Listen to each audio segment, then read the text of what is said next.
One large space at the St. Thomas Raceway and an awesome event ended up being marred by a group of non-paying invaders who assembled from this nearby hill and then thronged the venue, pushing the fences down and sending those inside scampering.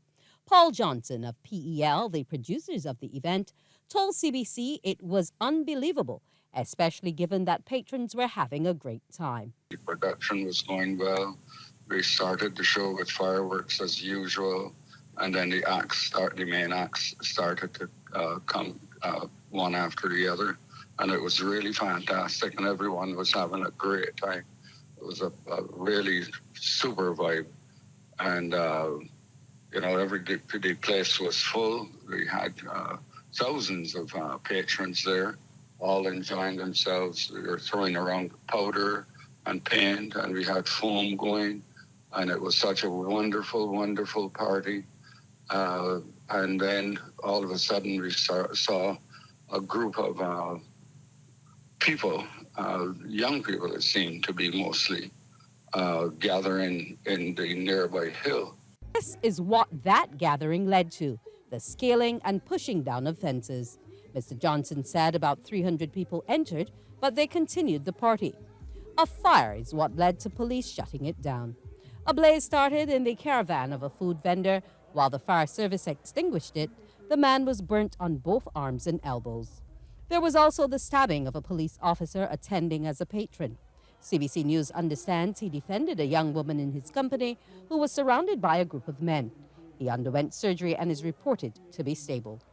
The Caribbean Broadcasting Corporation, which has been sponsoring Powda for a few years, says last night's turn of events is unfortunate. Marketing manager Diane Ford condemned the behavior. We certainly do not support any type of deviant behavior, and that type of rowdy, disruptive behavior is totally unacceptable. Our hearts go out to any of the persons who were injured or disrupted in any way by what happened last night, and to the organizers, we still stand by them. We are a lead station for the festival, and we will be associating with other upcoming events such as Rise and the Reunion and others.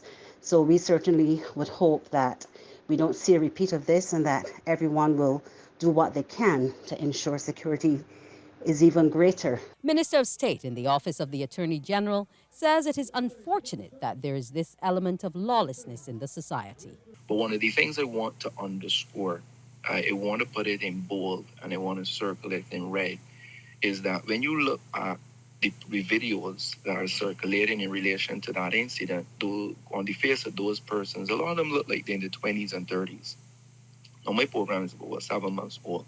So in my program, it forms a lobbying for us to make sure that we have, again, robust law enforcement to treat the persons when there are these occurrences. The producer wants this to be a one-off incident so that all can have a safe crop over season.